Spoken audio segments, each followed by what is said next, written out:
Hola, mi amigo querido, qué alegría poder saludarte. Sabes, cuando yo grabo estas lecciones, no estoy mirando a una máquina.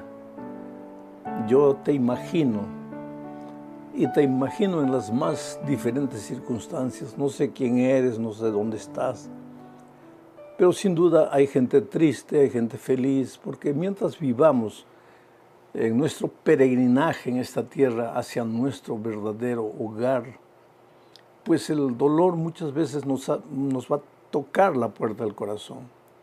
Vamos a sufrir. Pero qué bueno es saber que Jesús está a nuestro lado, que no estamos solos en esta caminata. El Señor es tu pastor, nada te faltará.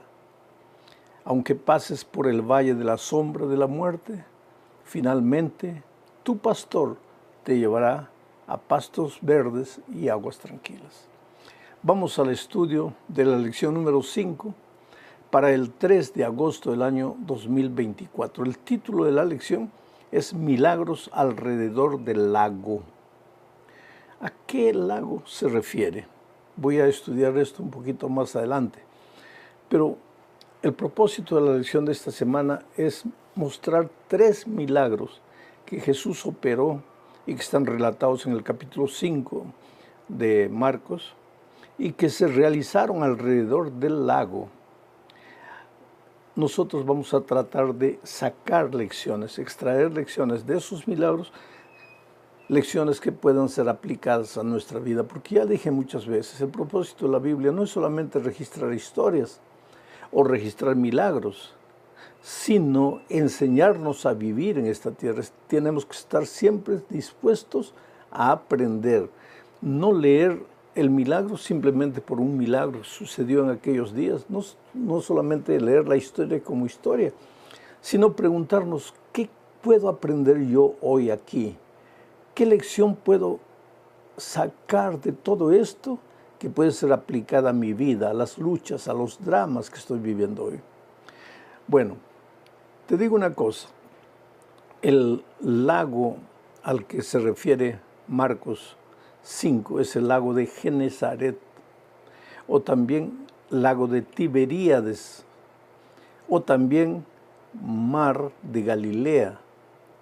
En realidad, el río Jordán descendía del lado norte abajo, atravesaba toda la Palestina y desembocaba en el Mar Muerto, abajo, en el sur.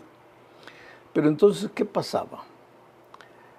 En la parte del norte, el río Jordán formaba un lago. Ese lago es conocido pues como el lago de Genesaret, el lago de Tiberíades o el mar de Galilea. No confundir con el mar grande, que era el mar Mediterráneo, que estaba por el otro lado. Alrededor de este lago sucedieron los 3 milagros y algunos de los incidentes que vamos a considerar en la lección de esta semana. Primero, vamos a ver cómo Jesús calma la tempestad. Estamos en la última parte del capítulo 4, antes de entrar al capítulo 5.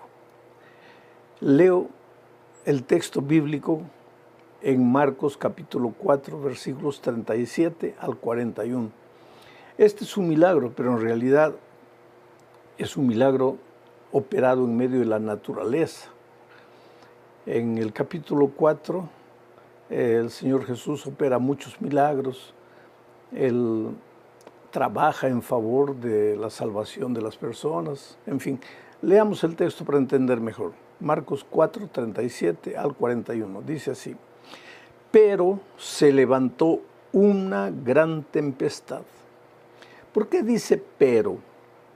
Porque si tú lees el texto, los versículos anteriores, verás que al final del capítulo 4, después de haber operado muchos hechos relatados en los primeros versículos, Jesús y sus discípulos se trasladan al otro lado del mar. Jesús estaba cansado de haber trabajado tanto en favor de la humanidad. Se suben a un barco y quieren atravesar el mar. Entonces viene el texto y dice, pero se levantó una gran tempestad. Este adverbio, pero, Esta expresión pero nos muestra que muchas veces nosotros podemos hacer nuestros planes, pero sucede todo lo contrario a lo que habíamos planeado. El Señor Jesús y sus discípulos pensaron ir al otro lado del mar para descansar, pero surgió una gran tempestad de viento. Y esta, dice, sigo leyendo el texto, y echaba las olas en la barca de tal manera que se anegaba. Y él, Jesús, estaba en la popa, durmiendo sobre un cabezal. Y les despertaron y le dijeron, Maestro, ¿no tienes cuidado que perecemos? Y levantándose reprendió al viento y dijo al mar, Calla, enmudece. Y cesó el viento y se hizo grande bonanza, y les dijo, ¿por qué estáis así amedrentados? ¿Cómo no tenéis fe? Entonces temieron con gran temor y se decían uno al otro, ¿quién es este que aún el viento y el mar le obedecen? Vamos a extraer algunos pensamientos de esta historia. El primer pensamiento es esa expresión pero. Jesús, sus discípulos hicieron planes para algo, pero vinieron las circunstancias adversas, apareció una gran tempestad. El agua entraba, parecía que el barquito se iba a hundir. ¿Dónde estaba el Señor Jesucristo? Estaba ahí en el barco. Estaba tan cansado de haber trabajado todo el día que estaba durmiendo. Entonces viene la segunda lección. ¿Puede Jesús estar presente en la embarcación y a pesar de eso haber dificultades y problemas? ¿Puede Jesucristo estar presente en tu hogar y a pesar de eso tu familia enfrentar dificultades y problemas? Esta historia nos prueba que sí. Era noche oscura, el viento tempestuoso, el agua parecía que iba a hundir la embarcación, los discípulos aterrados, y Jesús estaba presente.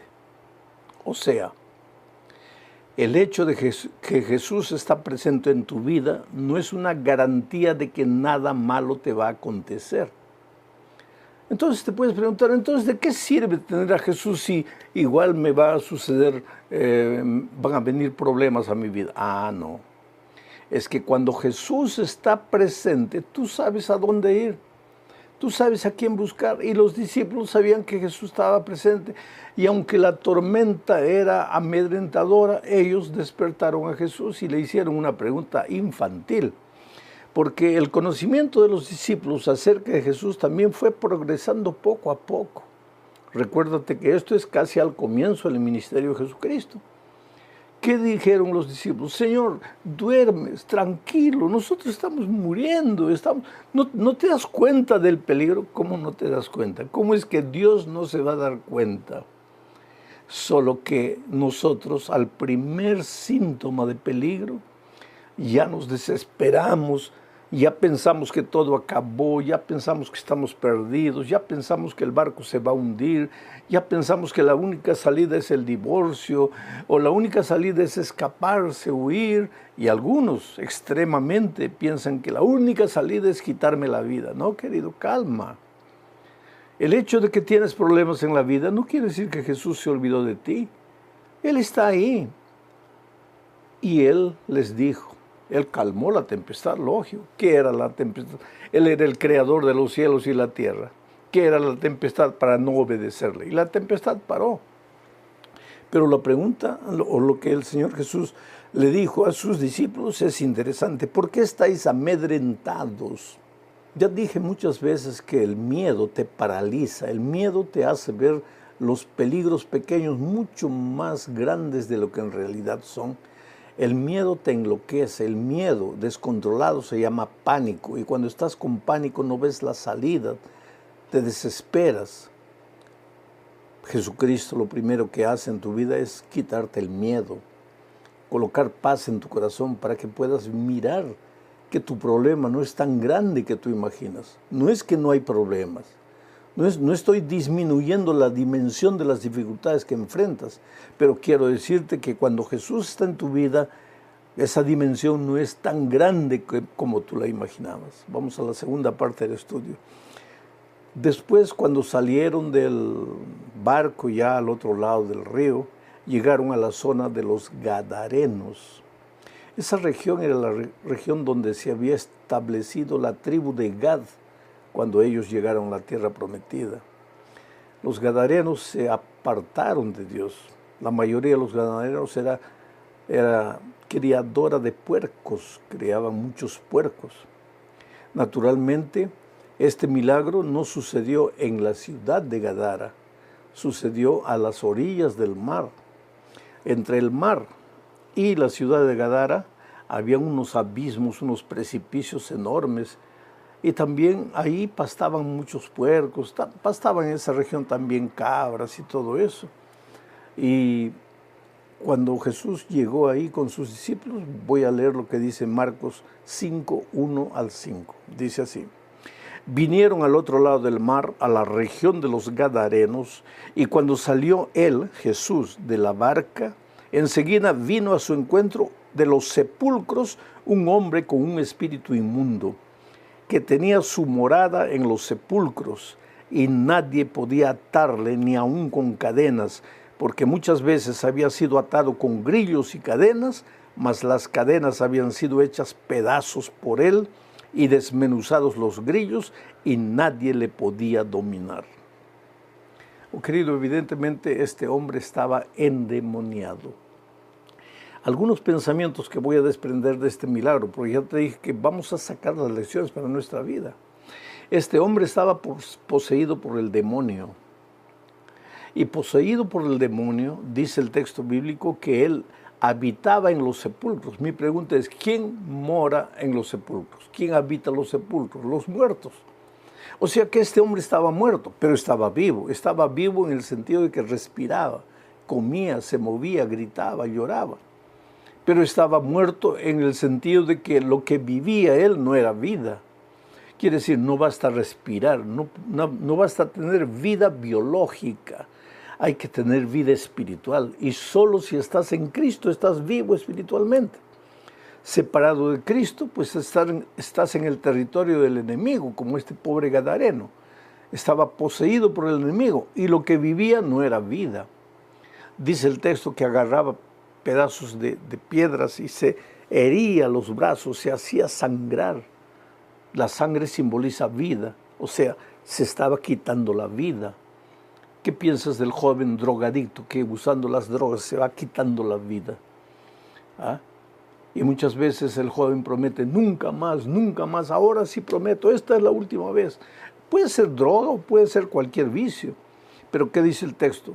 De repente lo amarraban con cadenas, lo ataban con grillones, pero cuando el poder del enemigo se manifestaba, y llámale si quieres a ese poder del enemigo la naturaleza pecaminosa, cuando la naturaleza pecaminosa despertaba, pues ni los grillos ni las cadenas lo podían detener. Las promesas que no, que ya la última vez, que ahora sí, nada. Él se volvía un hombre poseído por una fuerza mucho más grande que todas las promesas y decisiones que había tomado. Pero cuando este hombre vio al Señor Jesucristo, se arrodilló. Y cuando estaba para pedir ayuda, el diablo habló. Y el diablo habló diciendo, Señor, ¿qué tienes conmigo?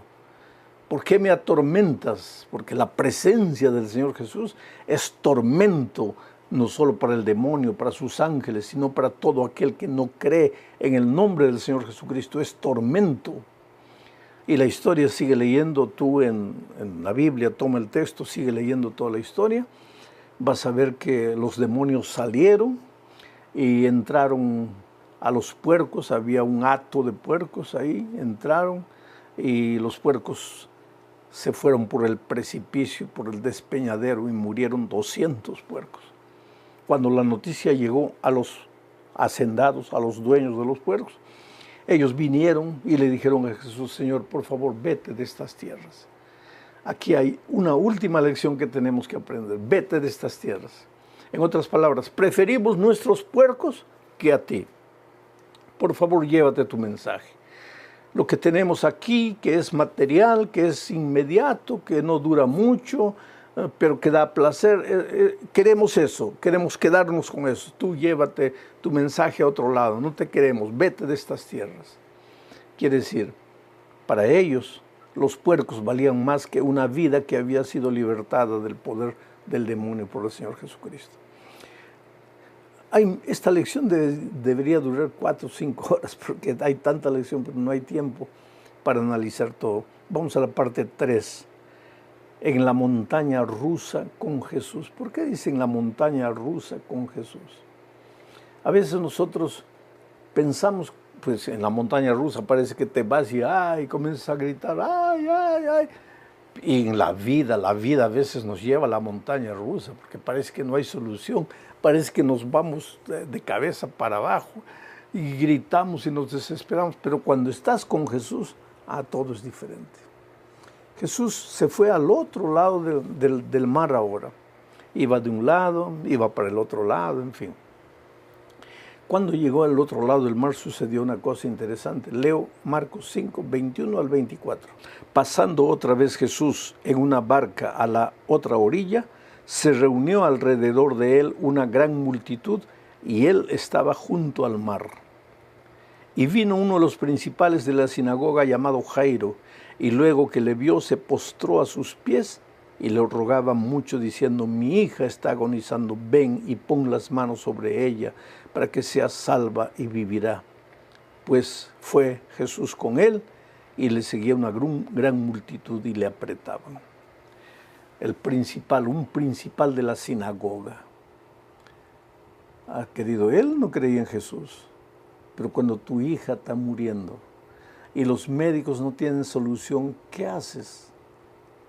Pena que podríamos aceptar a Jesús cuando todo está bien, pero a veces como seres humanos tenemos que esperar que las cosas nos vayan mal, cuando estamos en el fondo del pozo, cuando estamos incapaces de hacer cualquier cosa, cuando estamos acabados, destruidos, cuando desde el punto de vista humano ya no podemos hacer nada, nos acordamos de Jesús.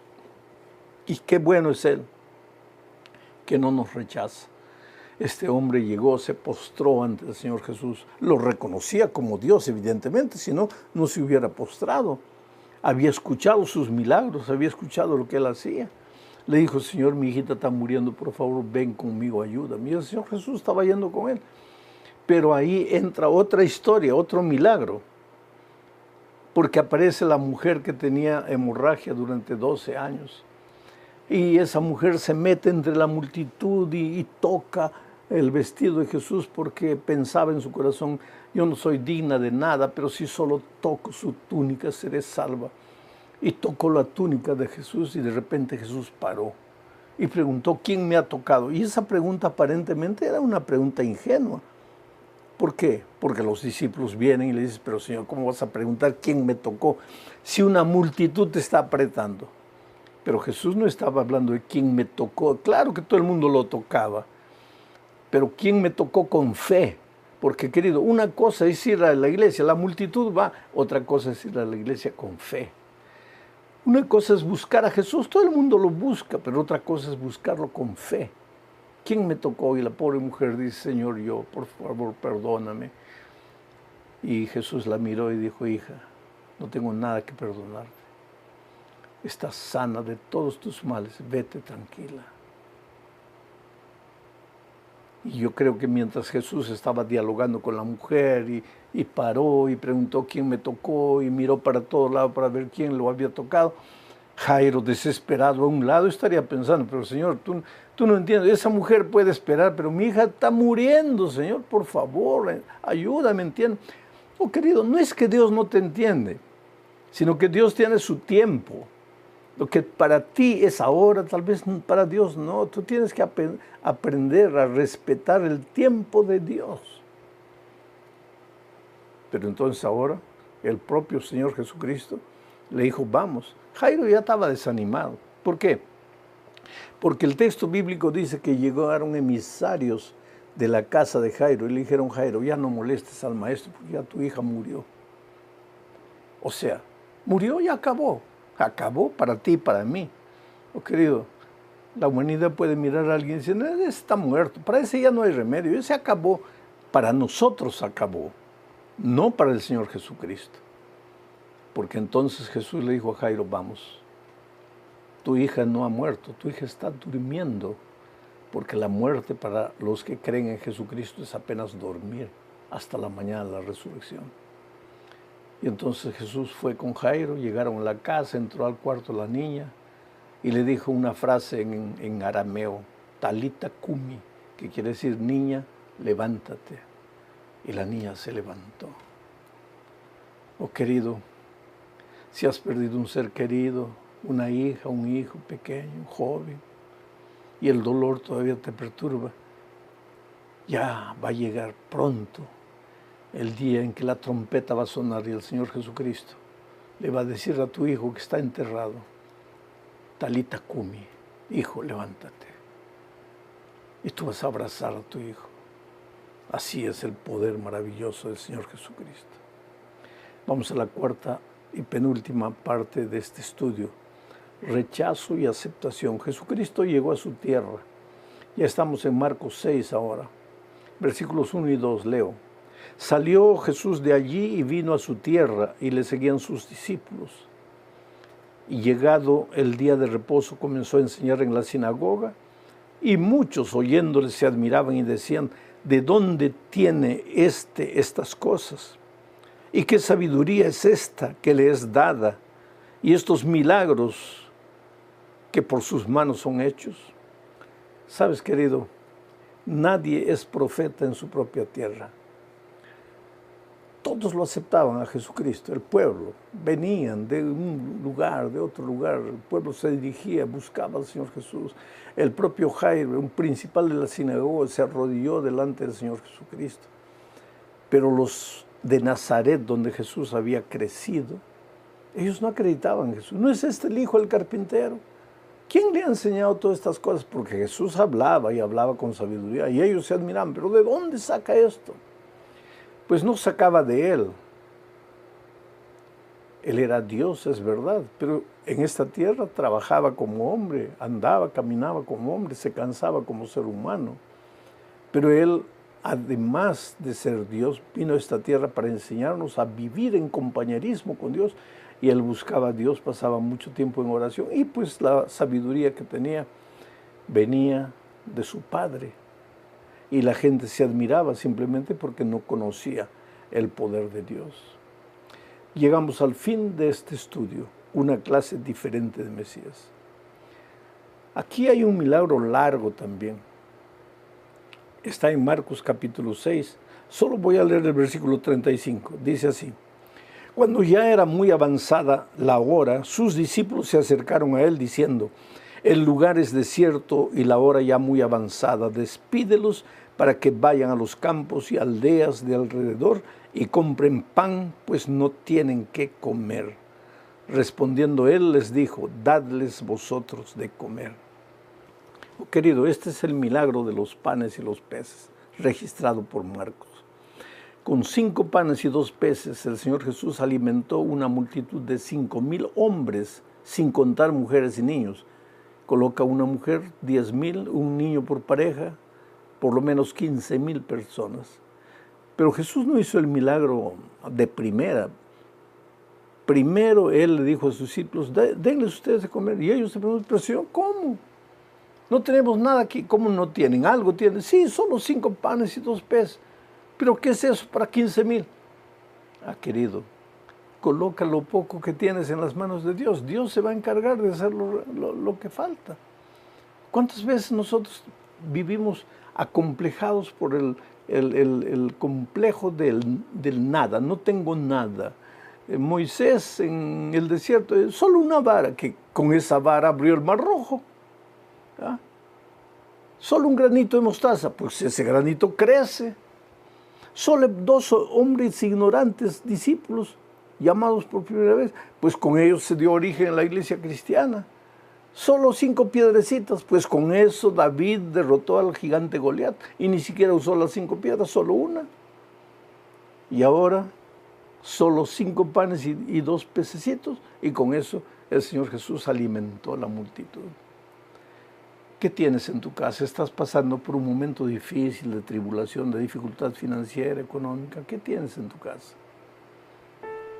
Con eso poco que tienes, que te parece nada, Dios puede hacer maravillas. He encontrado a lo largo de mi ministerio mucha gente que venía a mí, pastor, no tengo nada. ¿Tienes algo? No, no, pastor, no tengo nada. Como la viuda de Sarepta. ¿Qué tienes? No, solo un poquito de harina, un poquito de trigo. Pues con eso, con lo poco que tienes, tú puedes servir a Dios de una manera extraordinaria. Pastor, pero yo no soy nada. ¿Cómo nada? No, pastor, yo no sé hablar. ¿Cómo no sé hablar? Coloca lo poco que tienes, lo poco que eres en las manos del Señor Jesús y tú vas a ver lo que Él va a hacer en tu favor y en favor de la humanidad. Que Dios te bendiga, querido. Una feliz semana. Hoy es domingo, generalmente la lección sube los domingos, pero que Dios te abra las puertas esta semana. Registra tu pedido de oración. Toda la gente de la página, los suscriptores, oran por ti y yo también. Un abrazo, felicidades.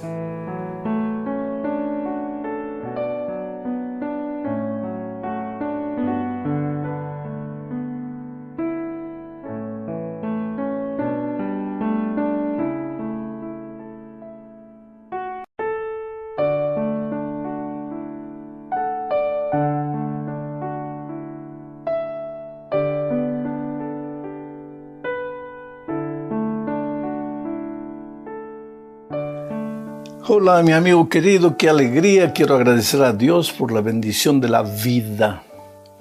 Y qué bueno que estás ahí. Quiero agradecerte por tu participación entrando al canal, leyendo los pedidos de oraciones de tanta gente necesitada, carente, y respondiendo las oraciones. Hay mucha gente herida, mucha gente triste. Mientras peregrinemos en el desierto de esta vida, pues, aunque creamos en el Señor Jesucristo, aunque estemos bajo su protección, siempre el mal tocará nuestra vida. Justamente de eso estamos estudiando todo este trimestre. Pero entonces vamos a la lección número 5. Para el 1 de febrero, mira cómo se está yendo rápido el año. 1 de febrero del año 2025. El título de la lección es La ira del amor divino. Desde el punto de vista humano, es imposible entender cómo un Dios de amor, un Dios tan misericordioso, puede en algunos momentos demostrar ira. Entonces el propósito de la lección de esta semana es mostrar que la ira divina no es nada más que la respuesta del amor de Dios a todo aquello que te hace sufrir, o sea, básicamente al pecado. La ira de Dios es la respuesta del amor hacia el pecado, porque delante del pecado Dios no puede permanecer indiferente. ¿Por qué Dios detesta el pecado? ¿Por qué Dios no acepta el pecado? ¿Por qué el escritor bíblico usa la expresión que Dios siente ira por el pecado? ¿Por qué? Simplemente porque tú eres lo más precioso que Dios tiene en esta vida. Dios te ama, querido. Tú eres precioso, tú eres maravilloso para Dios. Pero el pecado te aflige, el pecado te hiere, el pecado te hace sufrir. El pecado te engaña, porque cuando te arrastra, cuando te atrae a través de la tentación, no te dice la verdad, no te dice el terreno de la condenación en el que vas a andar. No te habla de los daños que el pecado te va a hacer. Te muestra lo bonito, como la serpiente a Eva. Solo le muestra el lado bonito. Vas a ser como Dios. Y sin embargo, una vez que te apartas de Dios, que entras en el terreno del pecado, descubres la tragedia del pecado, el dolor, la muerte, el sufrimiento, la culpa. Y como el pecado te hace sufrir, y como Dios te ama, no acepta de manera ninguna el pecado. Entonces muestra su ira contra el pecado, no contra el pecador. Eso vamos a ver más adelante. Entonces vamos a la primera parte de este estudio bajo el subtítulo de Afligido por el mal. Y en esta parte veremos que el pueblo de Dios, los hijos de Dios a lo largo de la historia muchas veces sufrieron. Pero aunque el dolor los alcanzó como consecuencia de sus errores, Dios nunca los abandonó. Dios siempre los siguió amando. Porque vuelvo a repetir una cosa. Aquí está Dios. Aquí está el territorio de Dios. El territorio del amor, de la misericordia, de la paz, del bienestar, de la felicidad. Pero ¿qué hace el diablo? El diablo trata de sacarte del territorio del amor, llamarte al territorio de la muerte. Y para eso usa un instrumento poderoso llamado tentación. Una vez que te saca del territorio divino, pues te introduce al territorio de la condenación, del dolor, del sufrimiento, de la culpa. Dios expresa su ira contra el enemigo y contra el pecado, pero no contra ti. Pero como tú te encuentras en el territorio del dolor, en el territorio del enemigo, en el territorio de la muerte, y como muchas veces no quieres salir de ese territorio, pues la ira de Dios que se revela contra el pecado te alcanza a ti. Y porque estás en el territorio de la muerte, muchas veces pues la enfermedad, la pobreza, la necesidad, la desesperación, la angustia, te alcanza a ti. Pero humanamente los seres humanos pensamos que Dios nos está mandando todo, que Dios nos está castigando. No, no, no.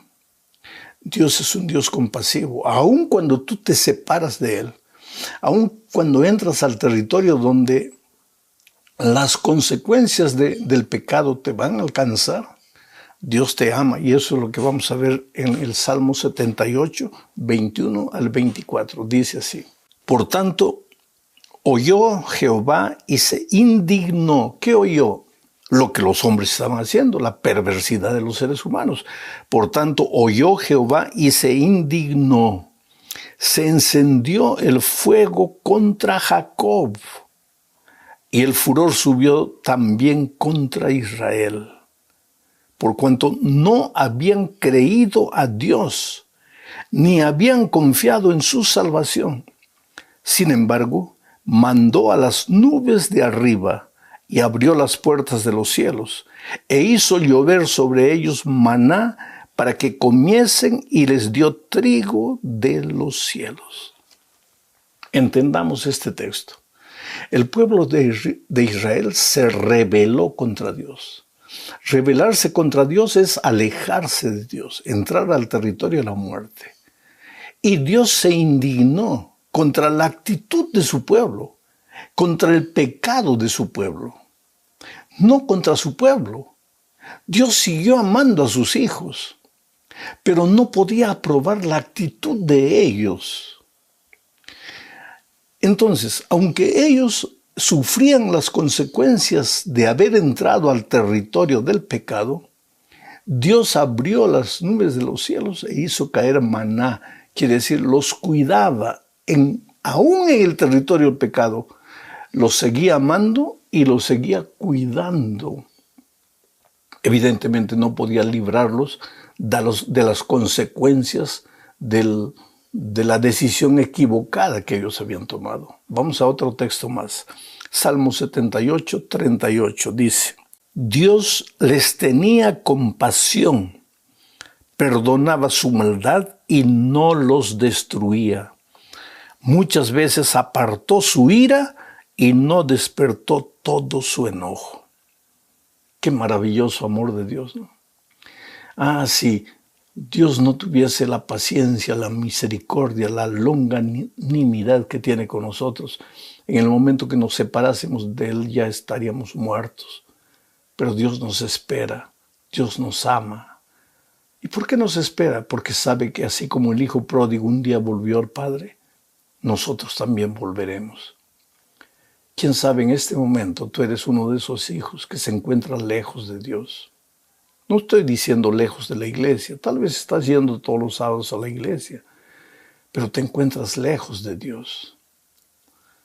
Dios te ama, pero no está feliz con tus actitudes, con tus procedimientos. Dios se indigna con lo que haces, pero no deja de amarte. Sigue cuidándote. Pero el amor de Dios no tiene mucho valor para ti, porque estando en el territorio de la muerte, pues las consecuencias del pecado te alcanzarán. Vamos a la segunda parte de este estudio. Dios es lento en airarse. Quiere decir, la paciencia de Dios no tiene límites. Y aquí vamos a ver un poco la historia de Jonás. Leo el texto de Jonás 4, versículos 1 al 4. Dice: pero Jonás se apesadumbró en extremo y se enojó. Y oró a Jehová y dijo: ahora, oh Jehová, ¿no es esto lo que yo decía estando aún en mi tierra? Por eso me apresuré a huir a Tarsis, porque sabía yo que tú eres Dios clemente y piadoso, tardo en enojarte y grande en misericordia, y que te arrepientes del mal. Ahora pues, oh Jehová, te ruego que me quites la vida, porque mejor me es la muerte que la vida. Entendamos este texto. Dios le había pedido a Jonás que fuese a Nínive a anunciar la destrucción de Nínive por causa de su pecado. La ira de Dios se había levantado contra Nínive, contra el pecado de los ninivitas. Y como los ninivitas no querían abandonar su pecado, Dios destruiría el pecado y en consecuencia a los que no querían soltar el pecado, que eran los ninivitas. Sin embargo, Jonás se escapó, y mucha gente piensa que Jonás se escapó porque tenía miedo de los ninivitas. No es verdad. Y él justifica en el texto que acabo de leer eso.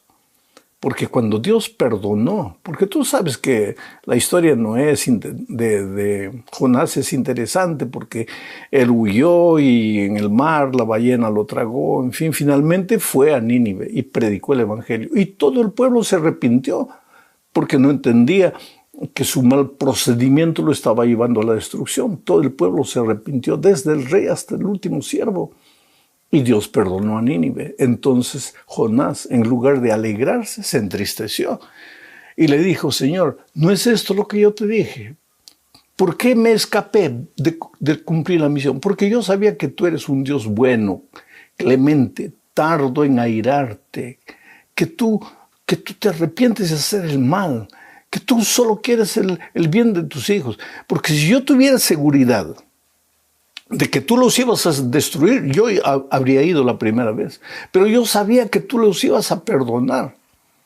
Quiere decir, Jonás entendía el amor de Dios. Oh, querido, no quiero decir que el pecador merece de alguna manera el amor de Dios, porque nadie, ni el bueno ni el pecador, merece el amor de Dios. Pero ¿qué pasa? Dios, aunque reprueba la actitud del pecador, no lo deja de amar, lo espera, y lo espera con una paciencia infinita. Eso es lo que nos enseña esta segunda parte del estudio. Vamos ahora a la tercera parte: indignación justa. Y aquí veremos que lo que más despierta la ira de Dios es el pecado disfrazado de religión.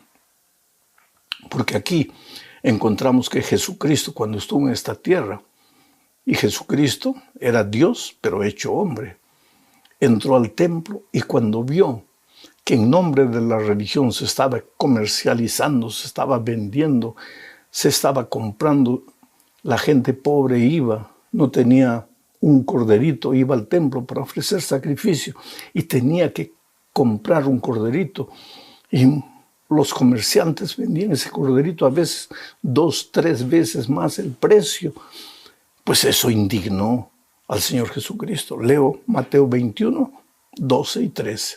Y entró Jesús en el templo de Dios y echó fuera a todos los que vendían y compraban en el templo, y volcó las mesas de los cambistas y las sillas de los que vendían palomas, y les dijo: está escrito, mi casa, casa de oración será llamada, mas vosotras la habéis hecho cueva de ladrones.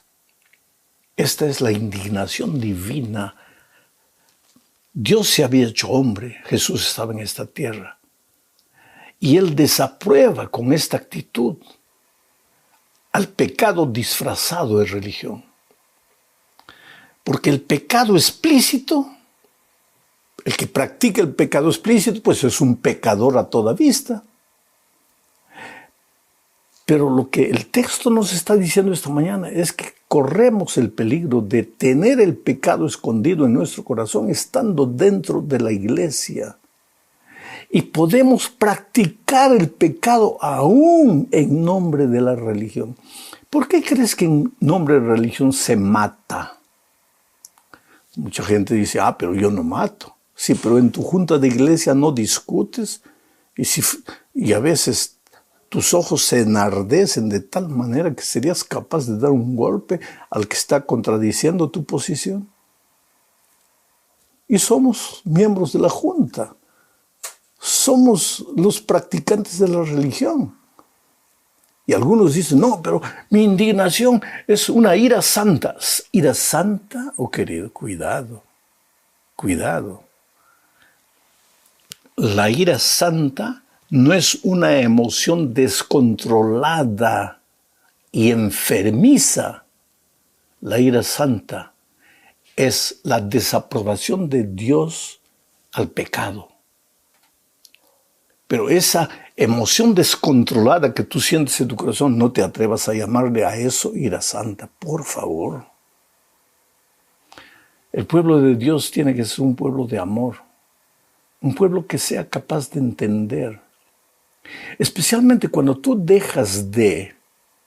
cuando tú empiezas a gritar en una discusión, en un intercambio de ideas, cuando tú empiezas a gritar, cuando tú levantas la voz, dejas de defender tus ideas y empiezas a defender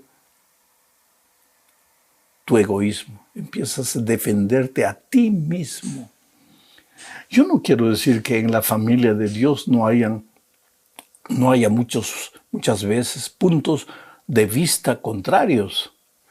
Por ejemplo, vamos a construir el templo.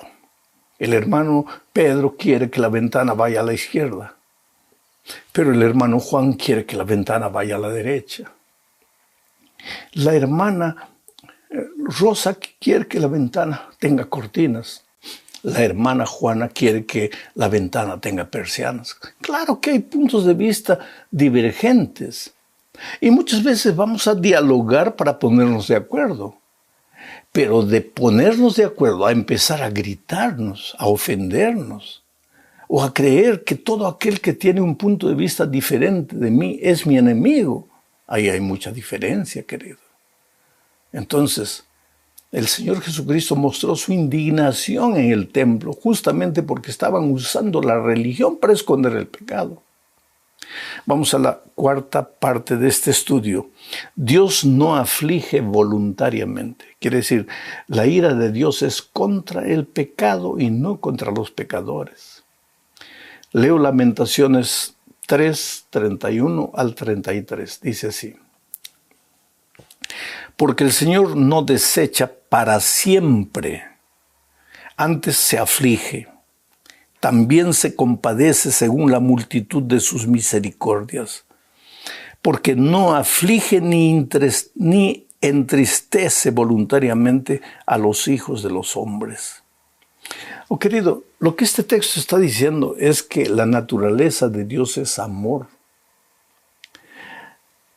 ¿Pero qué es la ira? Porque aquí estamos hablando de la ira divina. Es que la ira divina es la respuesta del amor hacia el pecado, hacia la rebeldía, al pecado que te destruye. Y cuando tú te agarras con uñas y dientes del pecado y no lo quieres soltar, entonces la ira de Dios que viene contra el pecado te alcanza a ti porque tú y el pecado se han hecho uno solo. Pero Dios no voluntariamente no quiere que sus hijos sufran solo porque se han ido de Él. Y eso es lo que vuelvo a leer, mira. Aunque Él dice, porque el Señor no desecha para siempre. Tú te puedes ir, pero tú crees que Jesús ya dijo, te fuiste, pues entonces te fuiste, ya no cuentes conmigo. No, Él te sigue amando. Él te sigue protegiendo, Él te sigue cuidando y sigue esperando que tú regreses un día a sus brazos de amor. Llegamos finalmente a la parte 5 de este estudio para hablar de cómo nosotros debemos mostrar simpatía, amor, misericordia. Así como Dios muestra su amor para con nosotros, así como Dios es longánimo, paciente con nosotros, nosotros también deberíamos ser longánimos y pacientes con nuestros semejantes. Entonces leo Deuteronomio 32, 25. Dice: Mía es la venganza y la retribución. A su tiempo su pie resbalará. ¿El pie de quién? Del enemigo, del que te hace sufrir. A su tiempo su pie resbalará. Porque el día de su aflicción está cercano y lo que les está preparado se apresura. Aquí Dios nos está hablando del espíritu de venganza que a veces se apodera de nosotros. Porque así como cuando el ser humano se aparta de Dios, la ira de Dios se revela, la desaprobación de Dios se revela contra la actitud rebelde del ser humano, así también en esta tierra muchas veces van a aparecer enemigos gratuitos a quienes tú amaste, a quienes tú extendiste la mano, o simplemente a quienes no hiciste nunca nada de malo, pero que se vuelven tus enemigos. Y te comienzan a golpear, te comienzan a juzgar, te comienzan a criticar, comienzan a decir tonterías. ¿Qué puedes hacer tú? Pero así como Dios te espera que un día regreses, Él espera que tú también aprendas a esperar a tus enemigos. Que no tomes la venganza en tus manos. Por eso Dios dice, la venganza es mía. Alguien te ofendió, alguien te maltrató, alguien hizo algo que no debería haberte hecho. La venganza es mía. Déjalo conmigo. Porque ese hombre o esa mujer que te hizo daño ya está caminando en el terreno de su propia destrucción. Pero deja las consecuencias conmigo. No tomes la venganza en tus manos. Y esto es impresionante, querido, porque yo me acuerdo de un joven, hijo del pastor Itamar de Paiva, un pastor brasileño. Este muchacho trabajaba, era misionario en una isla allá en el otro lado del mundo. Cuando él fue una noche, despertó, vio que un ladrón había entrado a la casa y ese ladrón mató a él, mató a su esposa, mató a la niña, al hijo, y una niña quedó viva. Lo impresionante es que los padres viajaron por ahí, el pastor Itamar y su esposa. Y ella fue a visitar a la prisión al asesino de su hijo. Y mirándolo a los ojos, le dijo: tú no sabes el dolor que me has causado. Me has quitado a mi hijo, a mi nuera, a mi nieto. Pero yo te perdono en el nombre de Jesucristo. Yo no guardo rencor. Aquel fue el mayor castigo que aquel hombre recibió. Como alguien que estaba pasando por el valle del dolor, del sufrimiento, era capaz de perdonar. Pero la señora Paiva no perdonó porque tenía dominio propio, sino porque el amor de Dios hervía en su corazón. Sé un hombre amoroso, sé una mujer compasiva, sé una persona llena del amor de Dios. Distribuye amor en este mundo de maldad y de sufrimiento. Dios te bendiga. Un abrazo, querido.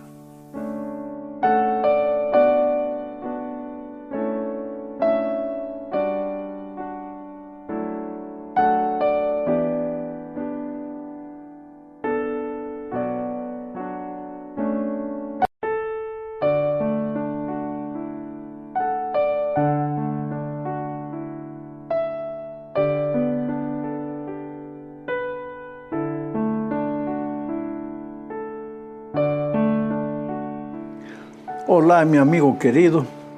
Qué alegría poder saludarte una vez más. Hoy vamos a estudiar la lección número 6 para el 10 de agosto del año 2024. El título de la lección, de dentro hacia afuera. Y el propósito de la lección es mostrar que el Evangelio, el poder maravilloso del Señor Jesucristo, empieza trabajando dentro del corazón humano. Y después los frutos se ven, se exteriorizan. No se puede decir que Jesús me ha transformado por dentro si no se ven los frutos exteriores. Pero por otro lado, no se puede querer arrancar frutos de afuera cuando por dentro el corazón no ha sido transformado. El Evangelio trabaja de dentro para afuera, no de afuera para dentro, y no solamente por fuera. Felizmente los fariseos en los tiempos de Cristo eran muy preocupados con las exterioridades, con los formalismos, pero el corazón estaba vacío. Por eso el Señor Jesucristo en cierta ocasión les llamó sepulcros blanqueados, quiere decir por fuera mármol bonito, lápida maravillosa, y por dentro hueso podrido, maloliente, sepulcros blanqueados.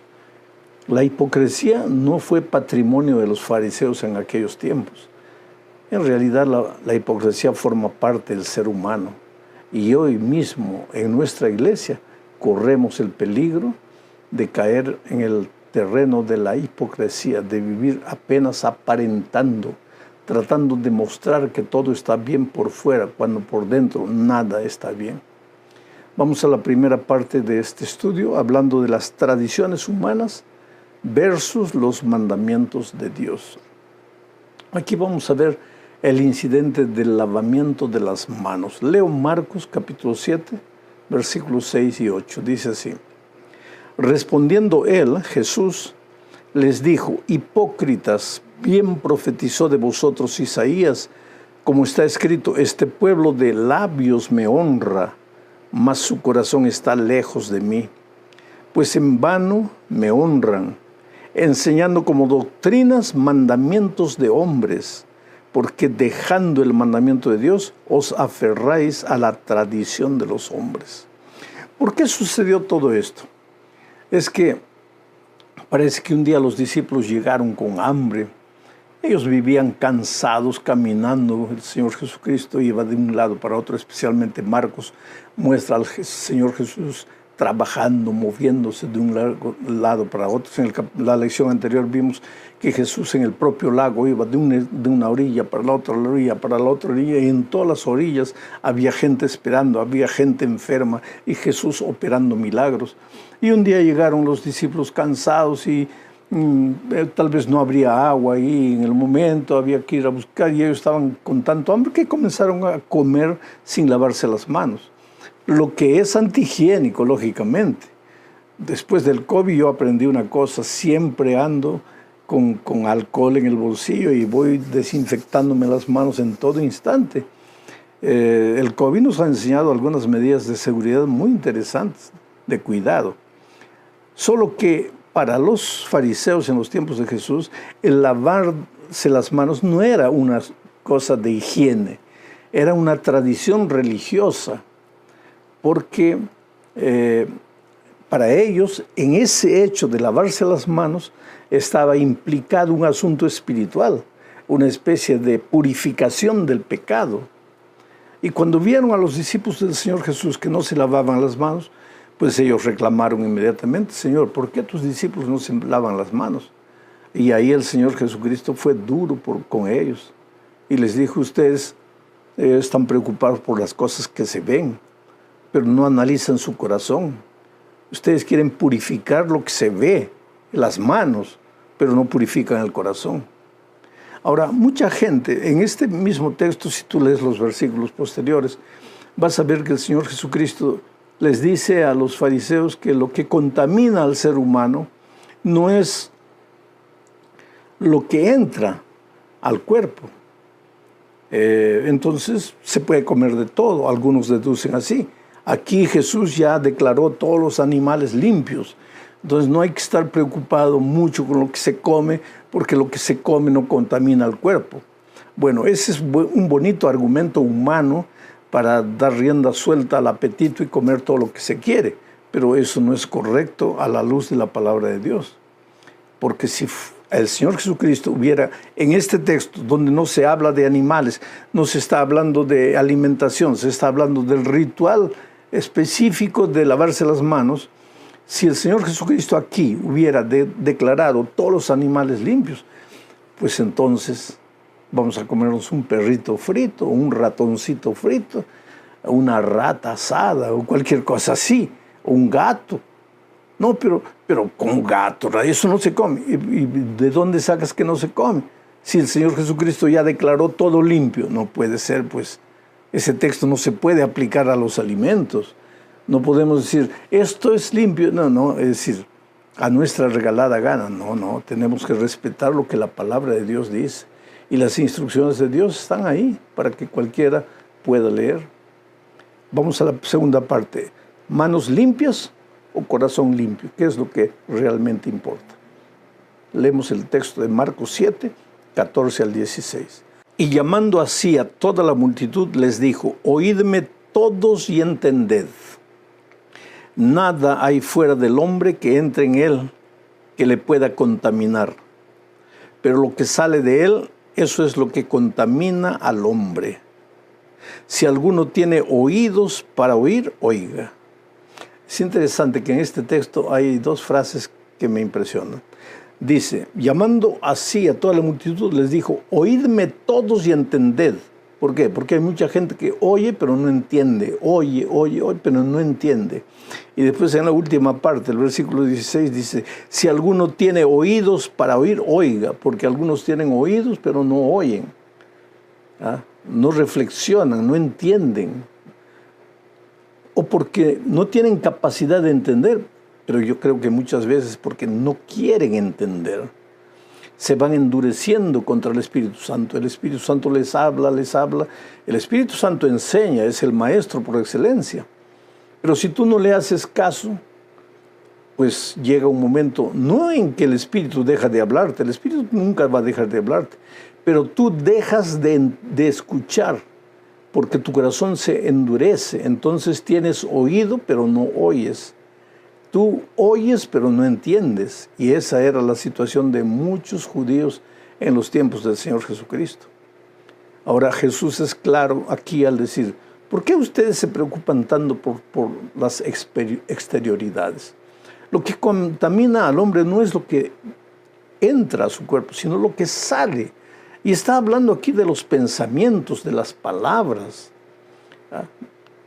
Tenemos que ser muy cuidadosos, querido, en vivir la vida cristiana auténtica, en vivirla en esencia, en la soledad de nuestra vida, en ser cristianos hacedores de la voluntad de Dios, no solo cuando las personas nos ven, sino cuando estamos solos. Pero por otro lado, tenemos que ser cuidadosos de no pensar, bueno, yo estoy bien con Cristo por dentro y eso es lo que me interesa, no me importa lo que los otros piensan. No, lo que los otros piensan también importa. Sabes que el pueblo de Dios es un pueblo equilibrado, no se va a 8 ni a 88. No es de aquellos que están preocupados solo por la forma, pero tampoco son de los que están preocupados solo por el fondo, sin importarse con la forma. Equilibrio es lo que Dios quiere de sus hijos. Vamos a la tercera parte de este estudio.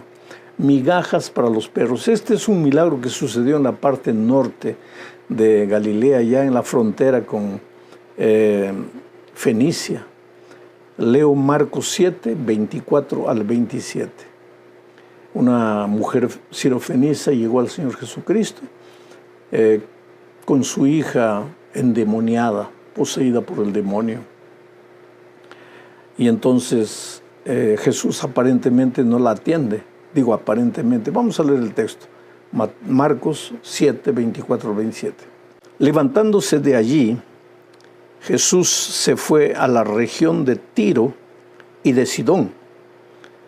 Levantándose de dónde, de allí, de donde había hablado con los fariseos sobre el asunto de lavarse las manos, etcétera, etcétera. Levantándose de allí, se fue a la región de Tiro y de Sidón, y entrando en una casa, no quiso que nadie lo supiese, pero no pudo esconderse. Porque una mujer cuya hija tenía un espíritu inmundo, luego que oyó de él, vino y se postró a sus pies.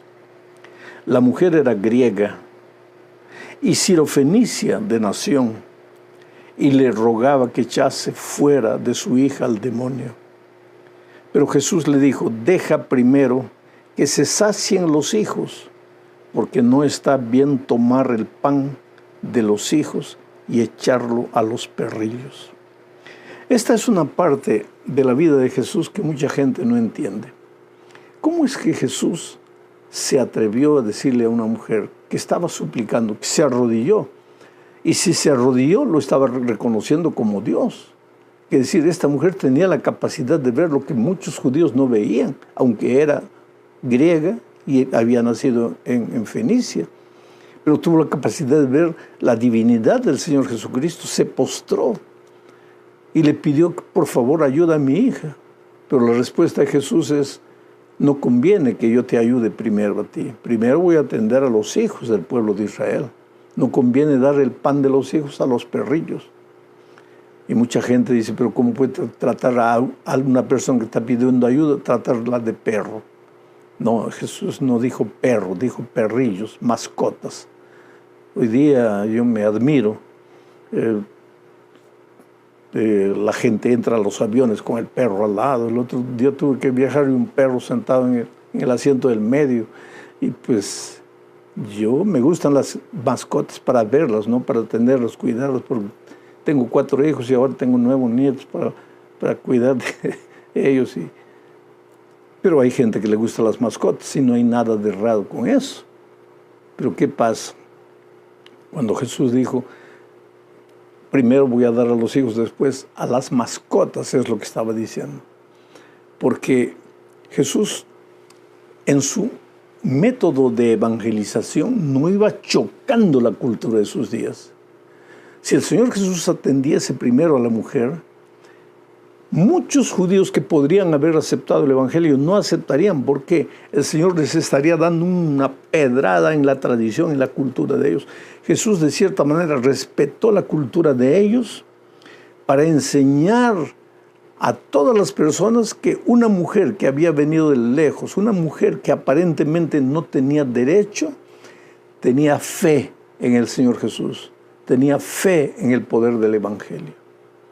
Y creo muchas veces nosotros que conocemos la Biblia, que conocemos la palabra de Dios, que nos creemos con mucho derecho, somos los que espiritualmente nos encontramos mucho más lejos de Dios. Y gente que no ha conocido la palabra de Dios, cuando oye hablar de lo que Jesús es capaz de hacer, caen de rodillas y se entregan al Señor Jesucristo. Vamos a la cuarta parte de este estudio. Otro milagro del Señor Jesús, ahora con un hombre tartamudo, con un hombre que tenía la lengua presa. Leo Marcos 7, 31 al 35, dice así: volviendo a salir de la región de Tiro, después de sanar, de libertar a la hija de la mujer, vino a Sidón, al mar de Galilea, de nuevo al mar de Galilea, pasando por la región de Decápolis. Y le trajeron un sordo y tartamudo, y le rogaron que le pusiera la mano encima. Y tomándole aparte de la gente, metió los dedos en las orejas de él, y escupiendo, tocó su lengua, y levantando los ojos al cielo, gimió, y le dijo: efata, es decir, sé abierto. Al momento fueron abiertos sus oídos, y se desató la ligadura de su lengua, y hablaba bien. ¿Sabes? Este es el único milagro del Señor Jesucristo donde se da algunos detalles medio fuera de un procedimiento normal.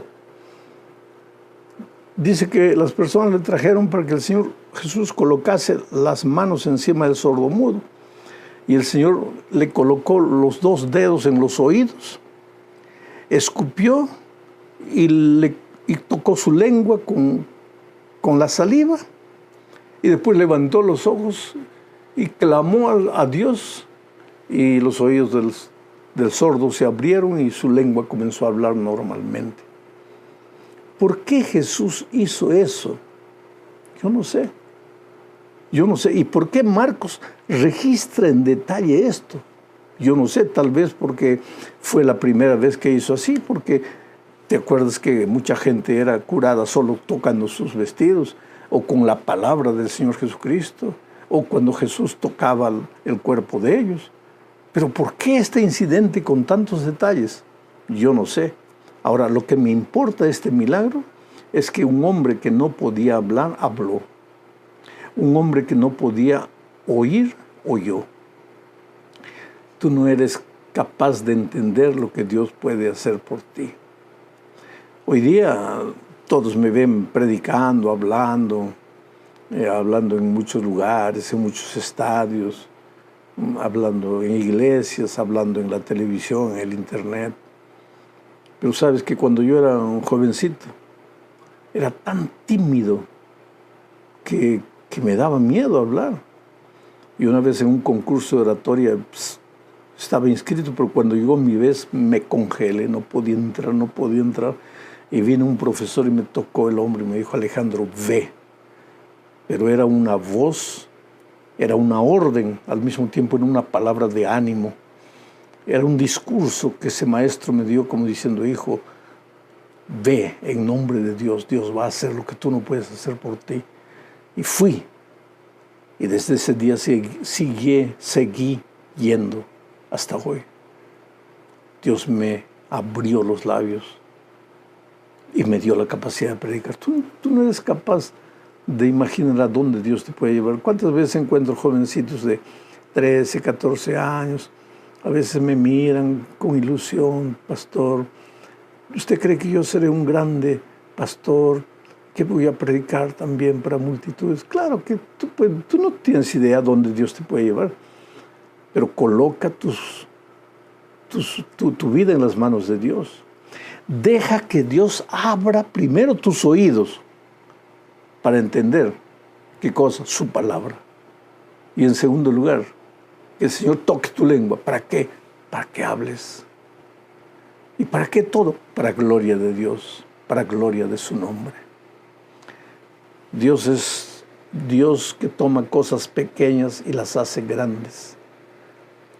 No dejes que la vida o que los compañeros hacen bullying contigo. No, porque tú nunca vas a dar resultado. No, tú no te preocupes con eso. Tú mira a Dios, clava tus ojos en los ojos de Dios y camina, y vas a ver las maravillas que van a suceder contigo. Vamos a la última parte de este estudio, hablando del cuidado con el pan en mal estado. Este incidente es interesante. Aquí se habla del reino de Dios, aunque tú no entiendas. Voy a leer Marcos 8, 11 al 13. Dice así: vinieron entonces los fariseos y comenzaron a discutir con él, pidiéndole señal del cielo para tentarle. Y gimiendo en su espíritu dijo Jesús, ¿no? ¿Por qué pide señal esta generación? De cierto os digo que no se dará señal a esta generación. Y dejándolos, volvió a entrar en la barca y se fue a la otra ribera. Interesante. Danos una señal para creer en ti. ¿Qué creer en ti? Ellos podrían tener 5,000 señales, no iban a creer en Jesús. Ellos no querían creer. Ellos tenían oídos, pero no para oír. Ellos oían, pero no entendían. Corazón duro. Habían pecado contra el Espíritu Santo. Por eso Jesús les dijo: ¿Qué señales voy a dar por ustedes? No, ustedes no necesitan señal. Y se fue a la otra orilla del río. Entonces sucede lo que tiene que ver con el reino de Dios. Marcos 8, 14 al 17. Dice así: habían olvidado de traer pan, y no tenían sino un pan consigo en la barca. Y él les mandó diciendo: mirad, guardaos de la levadura de los fariseos y de la levadura de Herodes. Y discutían entre sí diciendo: es porque no trajimos pan.